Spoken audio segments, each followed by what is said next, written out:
Northwestern. This is exactly what you want to decide a championship. Godin goes to goal and scores. Caroline Godin, the Humphrey sister connection. Ashley to Chloe. Switzer there to meet it. Single-handedly keeping Northwestern in this national championship. Eliza Osborne, 2 goals in 9 seconds. You can't do it any better than that. Right on the doorstep, Kylie Motice. The perfect season is complete. North Carolina, national champions again.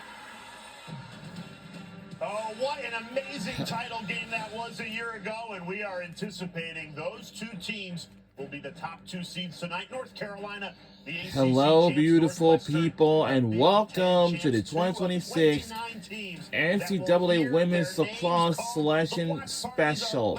Welcome. So we just got to know which teams that most likely will play in whatever region it is, all right? So, and of course, we will find out what's what is what, and welcome. So, we are just about going to get started.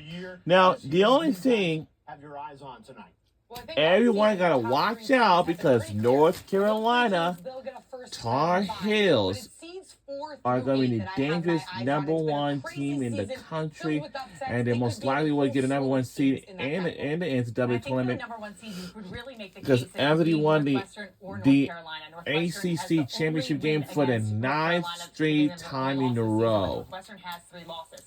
How can that? I am impressed with that. I'm certainly, and after that, we might gonna play a game for just a little while since we haven't did that in a while, of course. Now, here's how it looks: 29 teams in field, 50 automatic qualifiers, 50 at large selections. Top 8 teams are seeded. Top 3 earn first round bye, and 13 first round games. Of course, everything else. All right, here we go in the bracket here. The Northwestern will get a bye, and you know why? They are getting a bye. They're a #1 seed in this NCAA tournament, like they did in the conference tournament, and that means they'll have a bye, and I'm sure they will get some days off until they go to the tournament and probably in their state, I'll say, and everything else.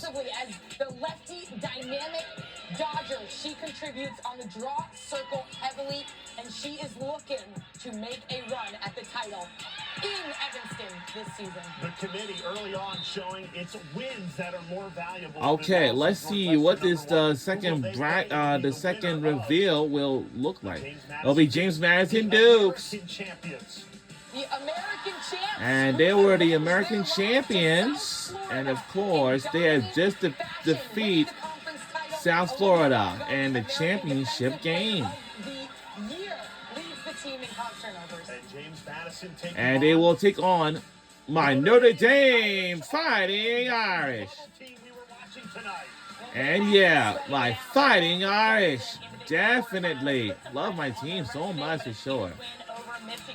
Kate DeMarkey, their leading scorer, was not available for the ACC. They'll hope to have her back. And they will be now the Florida Gators. Florida back-to-back Final Fours for them. They'll try and keep it going this season. They have experience on this roster in the tournament. They lost to Colorado in the conference title game, but they have one of the best defenders in the entire. And of course, Florida. I know they lost to Colorado Buffaloes in the championship game, and they'll take on Denver. Denver just dominated their Big East slate. They took down Georgetown 12-4 in the Big East championship. They've got a stellar defense, and Olivia Ripple, the junior, is Big East midfielder of the year. 2 programs that know each other well, Florida and Denver, a rivalry reignited in that matchup. Next team, Jacksonville. They'll take on Jacksonville. Jacksonville comes from behind to defeat Delaware in the ASUN title game. Mae Brennan, the most valuable player at the ASUN tournament, 6 goals and 1 assist in that game. And they only have a 1-goal loss to Florida and Colorado. And Jacksonville will most likely take on the Colorado Buffaloes as they won the B12 championship game against my Florida Gators. Goes to Colorado, so they will host that pod It really was their wins early against Now, let's take a look at Northwestern Colorado and the win Buffaloes. against Florida that gave them the edge. They Yeah, were able have to beat been Florida absolutely 8-6 in the everything Big 12 else. championship to win their first Big 12 championship ever. Maddie Shoup has been the leader for them. 5 goals in that game over Northwestern, and she was a big reason why they went on to win the Big 12 title.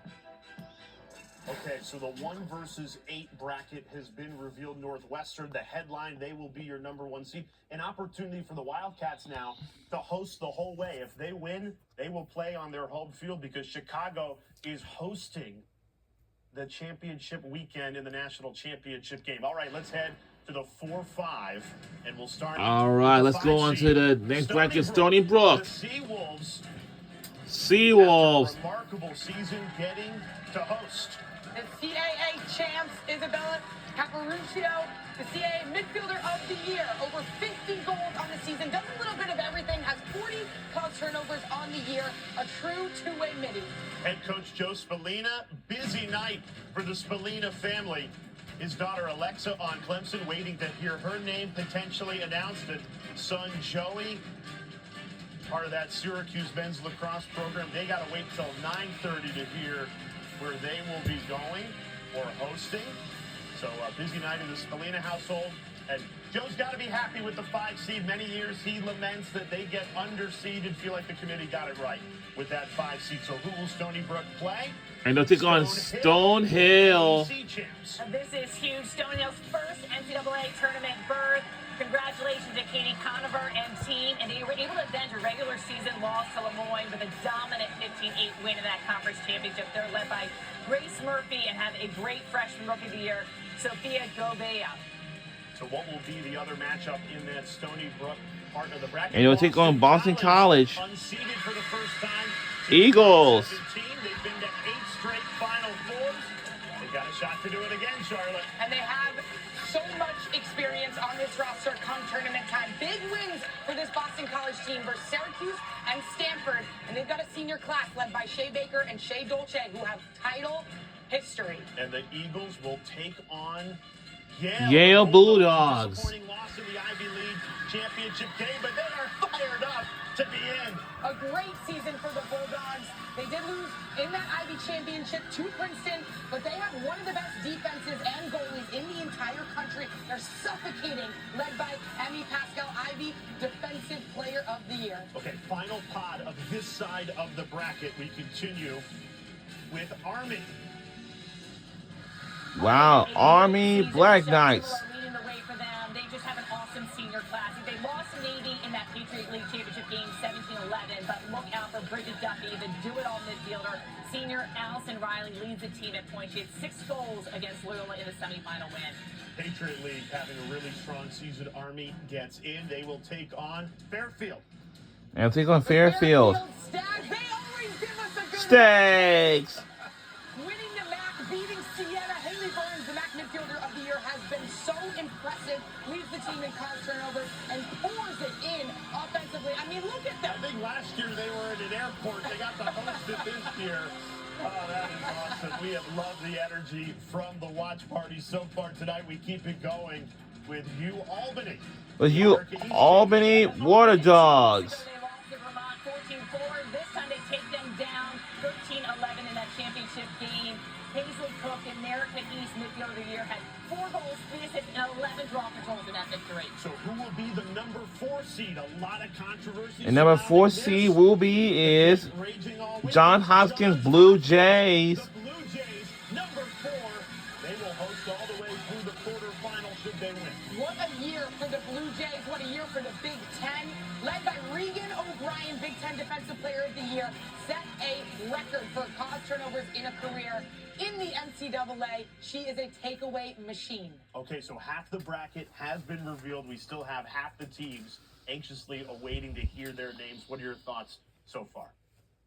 I'm really excited. This season has been anything but predictable. There has been so many upsets, so I think the committee so far has gotten things right. I think Colorado hosting is super exciting for them, but just, it's been so interesting to follow along, and here we are now, and there's been a lot of excellent picks. And I think about Johns Hopkins and earning that 4th seed. It means a lot. You know, those top 3 teams get a bye, but being that 4th seed, potentially being able to host all the way through the quarterfinal, that is a big advantage. 15 teams have heard their name. They know their dream for a national championship is alive. 14 names still to be named when we come back as the 2026 Women's Lacrosse Selection Special continues. North Carolina and Maryland anticipating to see them as the 2 and 3 seeds. We'll bring you the bracket when we come back. We'll be right back on either side.